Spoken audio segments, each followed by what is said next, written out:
Hi everyone, thanks for joining me on my YouTube channel today. I'm so glad you could make it, and I'm believing God for you as long as you join me today. The time we're going to spend together will not be a wasted time in Jesus' name. Can we have a word of prayer before we continue?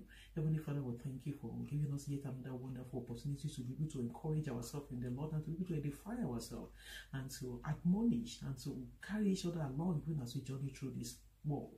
Lord, we pray that as we look into the scripture together, you will help us with your Holy Spirit. You will give us a word for this season, a word that we need to bring us even to our rightful places. Help us, Lord, and transform us through your word in Jesus' name. Thank you for the answer prayer.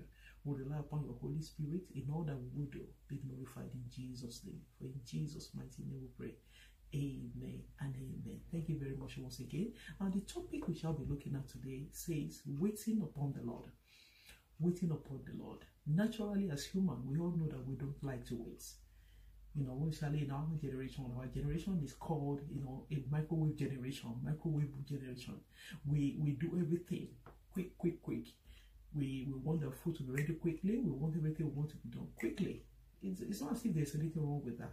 But, scripturally, God does not fast track. God does not, he's not a God of, he's never in a hurry. God is patient.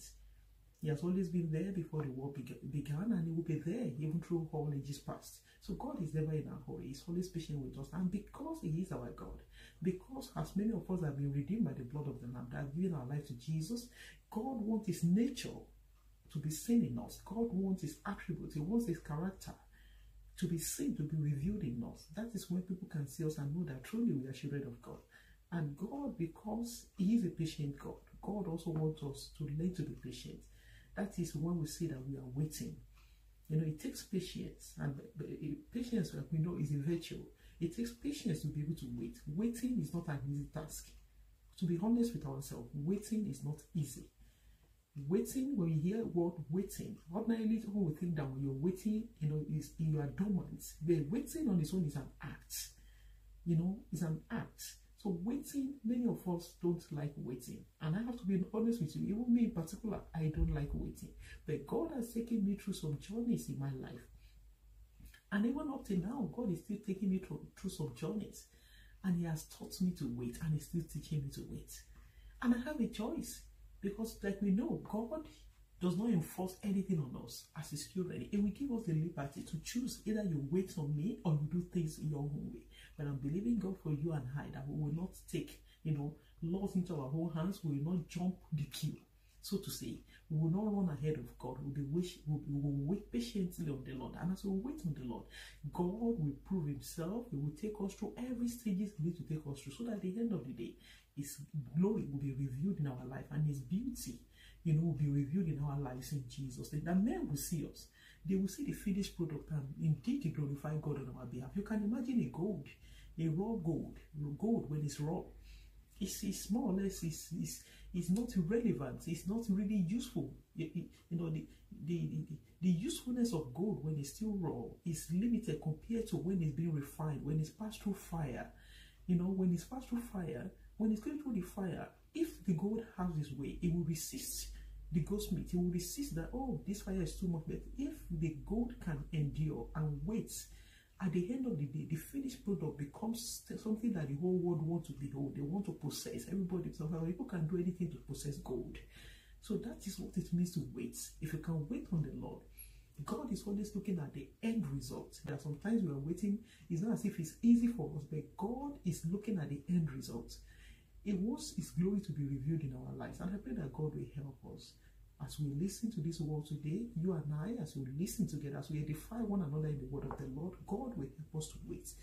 As he's teaching us to wait, most importantly, we'll be patient with the Lord. Because we know that his thoughts and his plans towards us, they are of good. God's plan for us, they are good and never evil. And as long as we have that at the back of our mind, the nature of the person we are waiting on, his nature is good, his nature is merciful, is kind, is wonderful. God is a wonderful God. So as we wait on him, we will not wait in vain in Jesus' name. Every area that we are waiting upon the Lord, God will come through for us. He will manifest his name in our lives, and he will be glorified in Jesus' name. Quickly, I'm going to read. I want to look at the story of a man that waited on the Lord in the book of Luke 2. Luke chapter 2, verse from 25. From verse 25, it says, and behold, there was a man in Jerusalem whose name was Simeon, and the same man was just and devout, waiting for the consolation of Israel, and the Holy Ghost was upon him. And it was revealed unto him by the Holy Ghost that he should not see death before he had seen the Lord's Christ. And he came by the Spirit into the temple, when the parents brought in the child Jesus to do for him after the custom of the law. Then took he him up in his hands, and blessed God, and said, Lord, now lettest thou thy servant depart in peace, according to thy word. According to thy word, for my eyes have seen thy salvation, which thou hast prepared before the faces of all people, a light to lighten the Gentiles, and the glory of thy people Israel. Simeon, the Bible says that according to the revelation of the Holy Ghost, this man is an aged man, is an elderly man, but the Bible says he was filled with the Holy Ghost. He's a man that loved the Lord. He's a man that served the Lord. He's a man that obeys the Lord. That is why he could listen to the voice of the Holy Spirit. The Holy Ghost revealed to him that you are not going to die until you see the Messiah, until your eyes will behold, the Savior of the world. And lo and behold, this man waited. Are you waiting on the Lord for something? I don't know what you're waiting on the Lord for. This man waited. He was always coming to the temple, and then the day came that his son Jesus, when he was, for his dedication, he was brought to the temple. The Spirit of the Lord led the same man to the temple. His day of waiting is over, and he came to the temple. I pray that when the day of your visitation shall come, you shall not be found wanting when you should be in Jesus' name. God will let you be. You and I will be at the right place at the right time, so that we'll be able to behold indeed the salvation of the Lord that he has prepared even for before the faces of all men in Jesus' name. The Spirit of the Lord led Simeon to the temple, and lo and behold, he saw. So we can see that the nature, the character of God is faithful. God is a faithful God. He doesn't lie. He's not a son of man that he will lie. Neither is he a son of man that he will repent. When God says something, he does it. He promises this man through his Holy Spirit, the Holy Ghost. He said, you will not die until you see the Savior of the world. And lo and behold, he fulfilled his promise. And I'm praying for you and I today that every of God's promises concerning our life, we will live to testify. We will live to witness it. And it will be to the glory of God in Jesus' name. This man waited, and the Spirit of the Lord led him to the temple the day Christ was brought, and he held the baby. He held him in his hand. He said, now you can let your servant go in peace, because finally my eyes have seen, my eyes have beholded the salvation of the Lord, which you have prepared before all men. My eyes have seen thy salvation. I pray your eyes and my eyes, we shall see the salvation of the Lord, even this year, and for the rest of our life in Jesus' name. This man waited for the Lord, and his waiting was not in vain. I pray that as you and I wait for the Lord, we shall not wait in vain in Jesus' name. Another person that I want us to look at quickly also in the scripture is the story of Job. Job, as we all know, is a righteous man. In fact, the Bible himself boasted of Job before Satan, that Job is a man that loved him. He hates evil. He loved the Lord. And this man, because the Lord boasted of him and all that, Satan brought affliction. God permitted him. Not because God hates Job, but just to try him. Just for Job to, Satan said, if you take away everything that you are giving this man, he will curse you. This man will depart from your ways. And God said, okay, fair enough. If you want to try him, go ahead and try him. But just make sure you don't touch his soul. You cannot kill it because he has not given the permission to do that. Satan went ahead and did everything he could do to make Job to deny God. And I don't know what Satan is bringing your way. I don't know the kind of temptation. I don't know the kind of pressure. I don't know the kind of fire that Satan is bringing your way from right, left, and center. If you can hold on to your faith like Job did, Job waited. Job waited. Even though he didn't understand what was going, he didn't know that God was allowing him to be proved. God was allowing him to be tried. So that the beauty of God will be, so that God boasting of him will not be a thing that God will now, regret of, I repent of boasting of Job, that because I couldn't even trust this man. God knew Job. He knew him inside out. Does God know you inside out? Not only what you say with your mouth, but does your intention, does your thoughts align with your words? I pray that God will help you and I, that our words, our hearts, our life will not betray even the things we confess with our mouth in Jesus' name. Even to the point of Job's wife telling Job, his friends coming, to persecute him and be saying all sort of evil concerning him, that if truly you love the Lord, if truly the Lord love you, you shouldn't be going through what you're going through. To the point of his wife telling him that curse God and die. Enough is enough. You can't be calling yourself a righteous man and be going through everything you're going through. I don't know what you're going through, and your friends and neighbors and family, even your relation or even your spouse is telling you that it is not possible for you to be serving God. If it's not possible for you to be righteous, to be holy, and be going through everything you're going through, that everything you're going through is as a result of your sin. Believe me and you, God is boasting of you, and I pray that God will not be disappointed in you and in I in Jesus' name. God is boasting of you. Hold on to your faith and believe the Lord that He will come true for you. Don't deny the Lord. Do not curse God and die. Do not. Because what do you stand to gain and curse God and die at the end of the day? I pray that every sacrifice, every effort you have made in the past towards the thing of heaven, I pray that it will not be in vain in Jesus' name. Every of your sacrifices, every of your denial, spiritual denial, saying I will not do this, I will not do that because I love the Lord. The grace for you to be steadfast in your faith, the Lord will grant unto you and will grant unto me in Jesus' name. Amen. I read concerning Job, the book of Job chapter 19. Book of Job chapter 19. I read from 25 and 26 says that, for I know that my Redeemer liveth, and that he shall stand at the latter day upon the earth. And though after my skin worms destroy this body, yet in my flesh shall I see God. Job said, even if all my body, and my skin, everything is destroyed, even if I die at the end of the day, I know that I will see the Lord because I know that my Redeemer liveth. Can you say that you know that your Redeemer liveth, irrespective of what you are going through, despite every challenges, despite every difficulties, despite every shame and reproach, every ridicule of men, shame of men, reproach of men, laughing at you, mocking your God? They cannot mock your God. I'm encouraging you today to hold on like Job held on. Job never knew what he was going through was just a trial. Everything Job was going through was just a trial of his faith.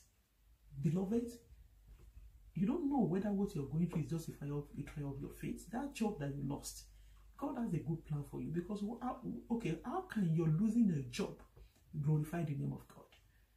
Your joblessness, can it glorify God? Your childlessness, can it glorify God? Your singleness, can it glorify God? Your poverty, can it glorify God? Your ill health, can it glorify God? The reproach of men over your life, your landlord sending you out of, sending you packing of your accommodation because you couldn't pay rent, can it glorify God? But if you can hold on to the Lord, just like Job said, he said, I know that my Redeemer liveth. I know. Even though I don't understand what I am going through, even though I am believing God and He is yet to start, is yet to come through for me, but still I know that my Redeemer liveth. Even if I die, I know that on the last day He will stand, and I know that I will stand before Him. I will reign with Him, and I pray that you and I, as we hold on to faith, we will reign with the Lord at the end of our journey in Jesus' name. Amen. Job waited, and we know the end of Job. Bible recorded that everything Job lost, Bible recorded that God restored back to him sixfold. I pray that everything you look as if you are losing in your time of waiting, the Lord, there shall be a divine restoration in multiple fold in the mighty name of Jesus. And those that have looked and ridicule you, those that have looked at you and and reproach you, those that laugh at you, they will come and they will laugh with you. They will rejoice with you because of the deliverance of God that is coming upon your life soon in Jesus' name. Romans 12:12 says that rejoicing in hope, patient in tribulation, continuing instant in prayer. Bible, God wants us to continue to rejoice even in hope. We should rejoice in hope. We should be patient even in our tribulation. We should continue instant in prayer, even when we don't understand. When we don't understand what we're passing through. There are many of us, when we're in school, we were young, we have plans that, or maybe by the age of by the age of so years, I will go to university, by so years, I will finish, by so years, I will get married, by so years, I will start having children, by so years, I will have my own business, I will start my own job. You have great desires, you have aspirations, you have goals, set goals. But you look as if things are not working out, and you are serving the Lord. And you are asking, even the world is asking, even your own relations, those that are not serving God, they look at your life and they are saying that even they that are not serving God, they are better than you. Beloved, hold on to your faith. Rejoice in hope. Rejoice in hope. And like Job, say that you know that you will meet that. Knowing the God you serve. If you know the God you serve, I know the God I serve, that He is a faithful God. The God of heaven and earth, He is a merciful God. He is a compassionate God. Romans chapter 5, he said, by whom also we have access, from verse 2, by whom also we have access by faith into this grace, wherein we stand and rejoice in hope of the glory of God. We have access through the Lord Jesus Christ, through to God. And we are rejoicing in the hope which we have in Him. He promised us that He's going to send us a Messiah. He came. He died for us. And if God can deliver us from our sin, if He can deliver us from Satan, if He can deliver us from the judgment of God, what is it that God cannot deliver us from? God is faithful and is merciful. He said, I know the thought I have concerning you. They are of good and not of evil, to give you a hope and an expected end. That should always give, a kind of reassurance to us that God is in control. He is in charge. He has never lost control at any time. He will never lose control over your affairs. He will never lose control over my affairs, in Jesus' name. Verse 3 says that not only so, but we glory in tribulation also, knowing that tribulation worketh patience. That's the word. And patience experience, and experience hope. And hope maketh not ashamed, because the love of God is shed abroad in our hearts by the Holy Ghost, which is given unto us. There's a procedure. Even Jesus Himself, our Messiah, we know that before God gave him a name that is above every other name, He has to go through a stage. He knew He was coming here to come and die for our sin. But when the reality, the weight of our sin became so heavy upon Him at the Garden of Gethsemane, the night before, He will be crucified, He said, Father, if it's possible, take this cup away from me. Take this cup away from me. But not as I wish, but thy will be done. Not as my own desire. My desire is that if possible, take this. But He was patient. He waited on the Lord. And at the end of the day, after all has been said and done, the Bible recorded that God, because of what He did, because He waited on the Lord, because He trusted Him that has promised, that He is faithful. The Bible recorded that God gave Him a name that is above every other name. That at the mention of the name of Jesus, that every knee must bow and every tongue must confess. I pray that you and I will wait upon the Lord. And as we wait upon the Lord, we shall not be ashamed, in Jesus' name. God will prove Himself strong and mighty, even in our lives and in our situations, in Jesus' name. So patience, we should glory in tribulation. It's not easy to glory in tribulation, but knowing, we should always remember that the Lord is for us and is on our side. And because the Bible says that He will be for us, who can be against us? And also knowing that tribulation wakes up patience. If you can be patient with the Lord, we will know that the best always comes to those that can wait. I pray that God will help us to wait. We will not be tired of waiting on the Lord, because it is good to wait on the Lord. It is good. But Psalmist said it is good to wait for the salvation of the Lord. You and I will wait for them. And as we wait for the Lord, they will renew our strength, in Jesus' name. I read from Isaiah 40, from verse 28 to 31. It says that, hast thou not known, hast thou not heard, that the everlasting God, the Lord, the creator of the ends of the earth, fainted not, neither is weary. There is no searching of His understanding. He giveth power to the faint. I don't know how faint you are now. I don't know how tired. I don't know how weary.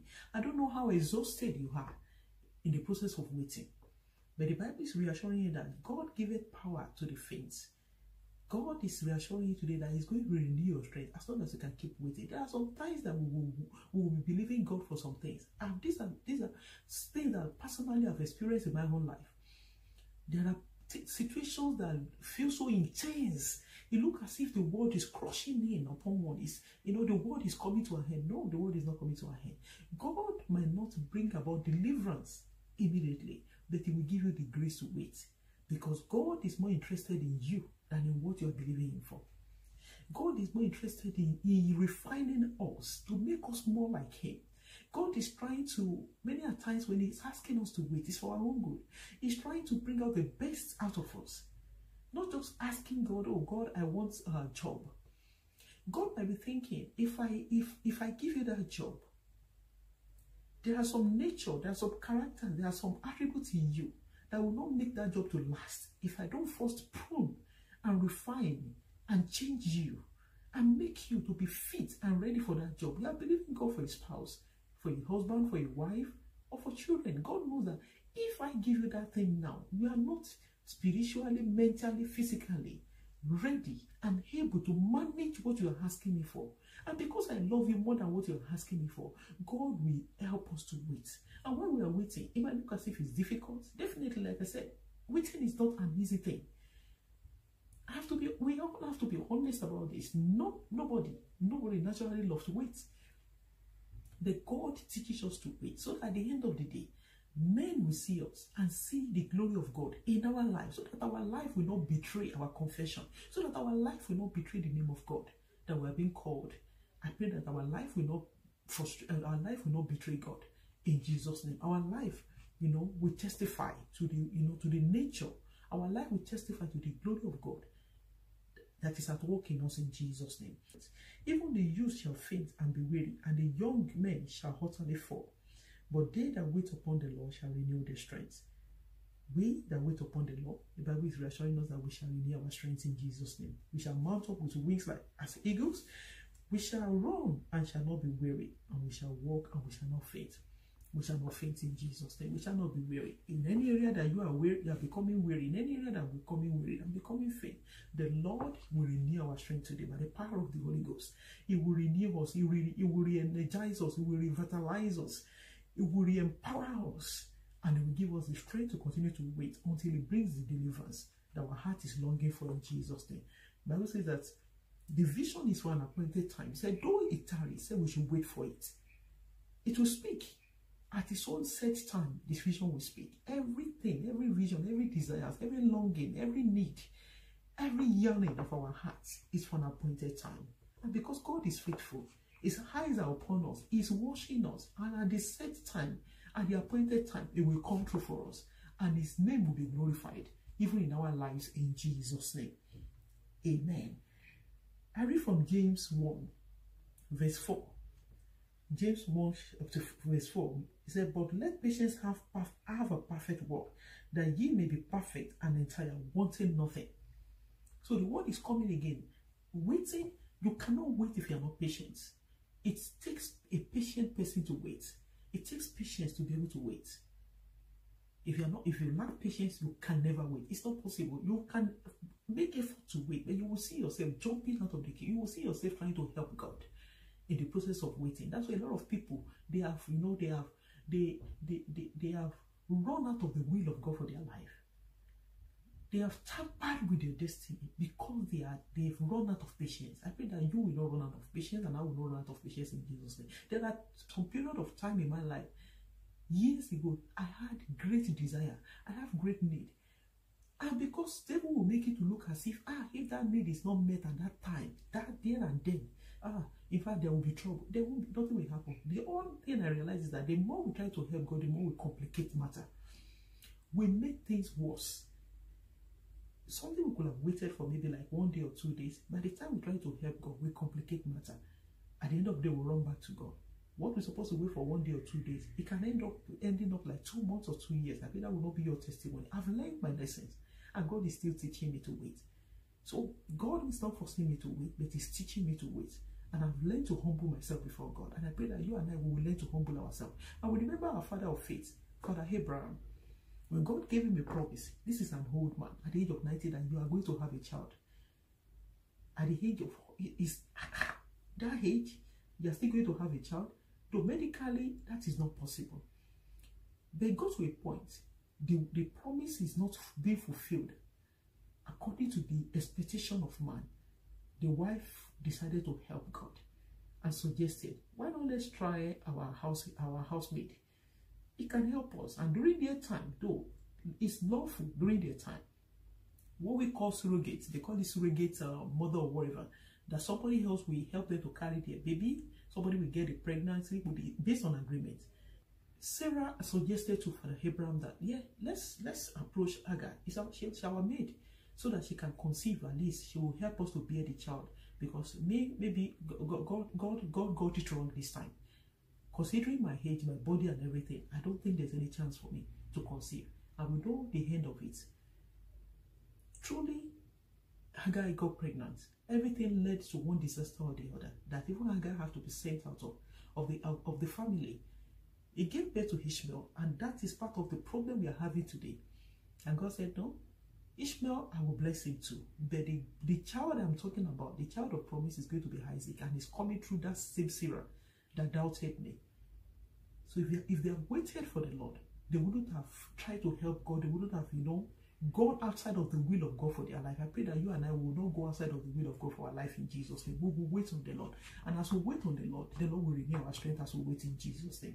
He will strengthen us. When we are becoming weary, when we are becoming faint, when man is bringing pressure from every quarter, whether you're a woman and you are believing God for fruit of the womb, and in-laws are coming and pressurizing you, or your husband is telling you if you don't conceive, is it your fault? None of us have the ability to make children. It is God that blesses our womb. And I pray as you hear this word that the Lord will bless your womb. He will anoint your womb. He will bless you. If you are single and you are believing God for the flesh of your flesh and bone of your bone, and believing God for you, that the same God that gave Isaac, Rachel, will give you even your own child, your own husband and your own wife in Jesus' name. God will give you your missing rib. The one that God took out of your side, He will give to you at His own appointed time in a way that will bring glory to His name. Don't run ahead of God. Don't help God. The only thing you will succeed when you are trying to help God is to complicate matter. And I pray that you will not complicate your life. You will not complicate your situation. In the mighty name of Jesus, you will wait. And as you wait, just like James 1:4 tells us that, don't let patience have a perfect work, that ye may be perfect and entire, wanting nothing, so that we will become perfect, like our Father in heaven is perfect. That is the aim of God. We will become perfect, so that whether that blessing comes or not, we are satisfied. We know that, our hope is not only in what we are believing God, but it says that if only in this world we have hope, we have all made the most miserable. If all I'm hoping for is for money, if all I'm waiting for is for job, if all I'm waiting for is for healing, all these things are good. In fact, they are part of the blessings of God for us. Because the scripture tells us that the desire of God for us is that we should prosper, both spiritually, physically, emotionally, every aspect of our life. God wants us to prosper. But whether that comes now or not, we will be able to say that, yes, I know that my Redeemer liveth, and I know that God is enough for me. Christ is sufficient for me. He is enough for me. And I pray that Christ will be sufficient for us. His grace will be enough for us in Jesus' name. As we wait on Him, we will not wait in vain. We will not be disappointed. We will not be ashamed. In the mighty name of Jesus, God will come speedily. It will come true for us. It will be glorified in our lives. It will be glorified in our circumstances. That men will know that we have not waited in vain in Jesus' name. Psalm 25:5 says, lead me in thy truth and teach me, for thou art the God of my salvation. On thee do I wait all the day. Lead me in thy truth. That is the psalmist praying. He said, lead me in thy truth and teach me, for thou art the God of my salvation. On thee do I wait all the day.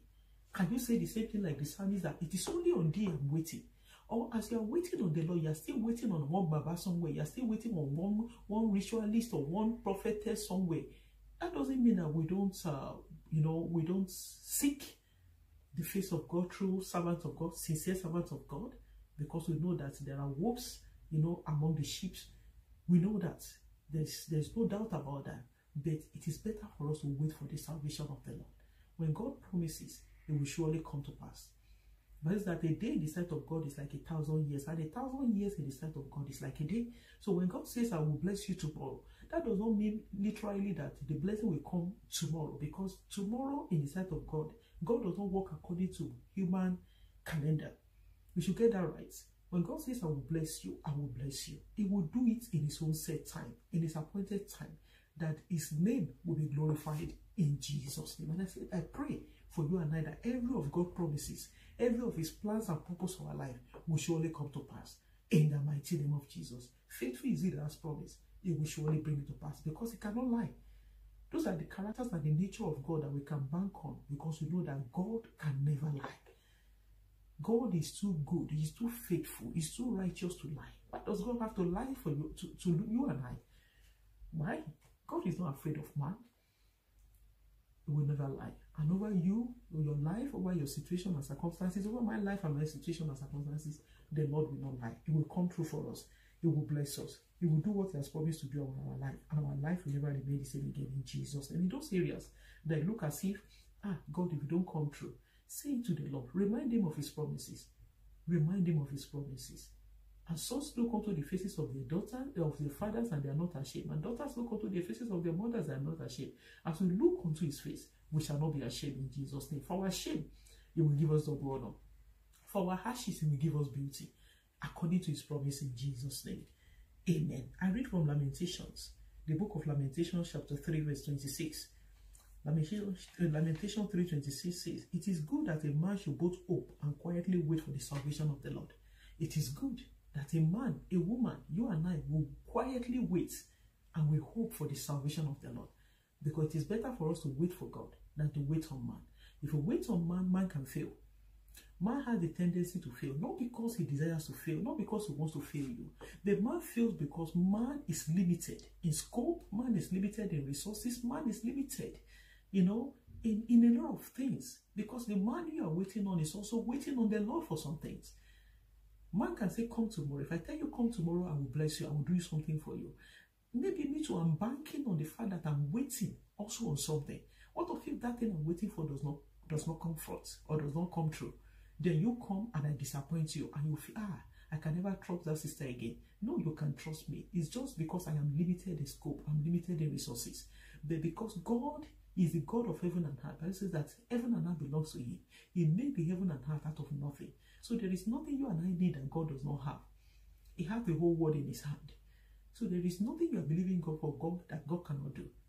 Even Bible says that he will do exceedingly abundantly above all that we ask or think according to his power that is at work in us. God can even, he can outdo us. He can outbless us. You understand? He can do exceedingly abundantly beyond our expectation. The Bible says that what the eyes have not seen, what the ears have not heard, or as they come into the understanding of men, is what God has prepared for those that love him. So if God is telling you that what the eyes have not seen is what I've prepared for you, so why do we have to worry? Why do we have to be patient? I feel that God will help us to be patient. God will help us to trust him. God will help us to wait on him. God will help us to rely on him. And as we rely on him, we will not be put to shame.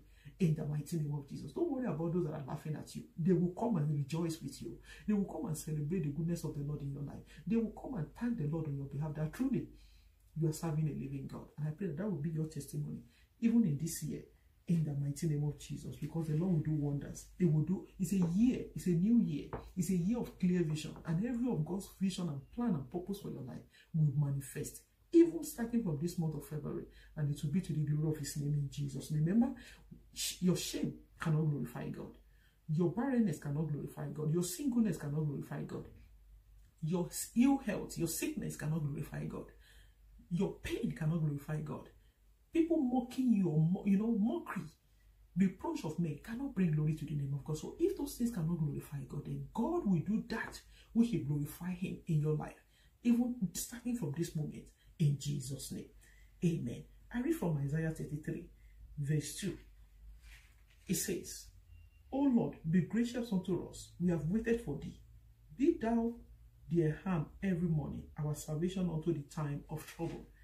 We have waited for you. Be our salvation also in the time of trouble. I pray that the Lord will be our salvation, because we are waiting for him all day. You are waiting for him all these years. And man is telling you, do this. You say, no, I'm not going to do it. I'm not going to curse God and die. I'm not going to try any other means. I'm not going to shift my ground. I will hold on to my faith. I will be steadfast, because I know that my Redeemer liveth. And as you remain steadfast in the Lord, as you remain, as you uphold your faith, as you remain patient with the Lord, as you wait on him, God is working on you.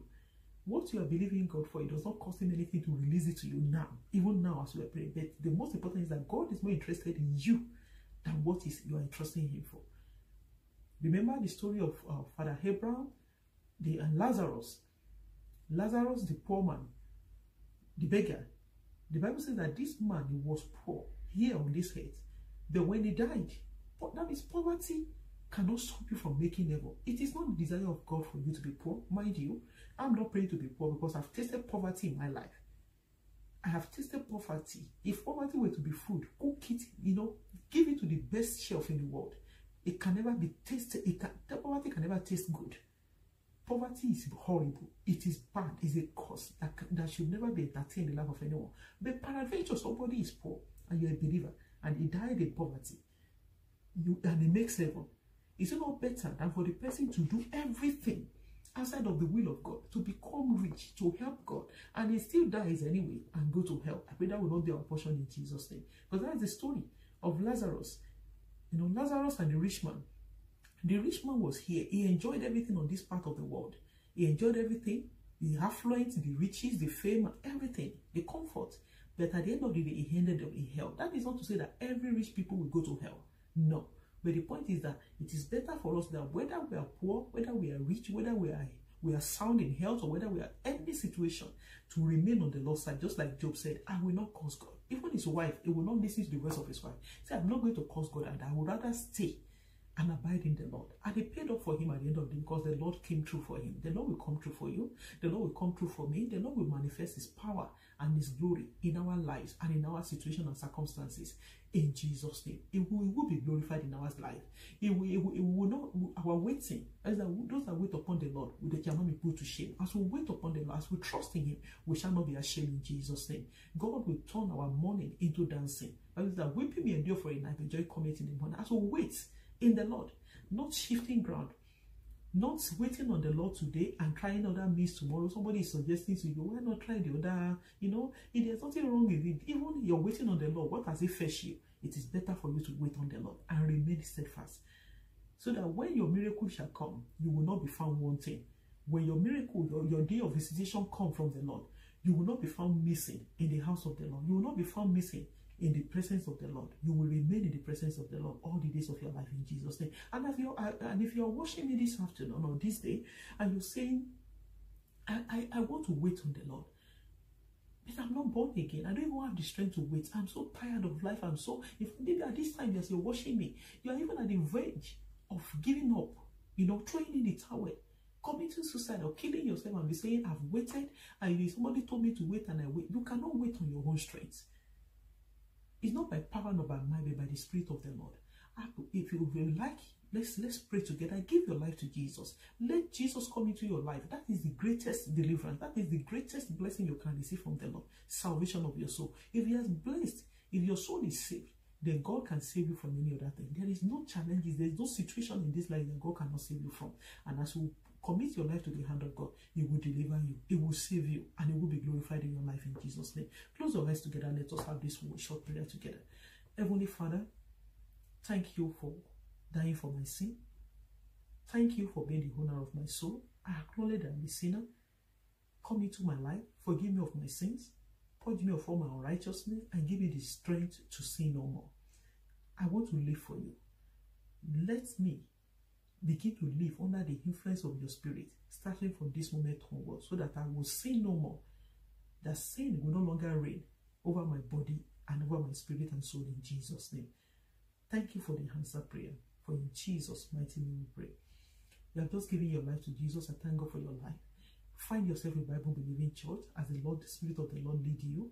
And I invite you also to join me regularly on this platform, as the Spirit of the Lord leads us also to encourage and edify, and to continue to strengthen each other in the Lord. And as you join us, I pray that you shall be richly blessed in Jesus' name. Thank you once again for joining me, everyone. If you are yet to subscribe to this channel, please subscribe and click the notification button so that you'll be the first to know whenever I upload a new video. And if you know that this word has blessed you, go ahead, be a blessing to somebody else. Like, comment below, and share with somebody. Share with somebody and bless somebody else, so that the same encouragement you have received today, you can be able to make up, so that we should comfort one another daily. And I pray that as we comfort one another, we'll continue to renew. God will continue to renew us, even as we comfort ourselves in the Lord in Jesus' name. Thank you very much for joining me once again, and I hope to see you in my next video.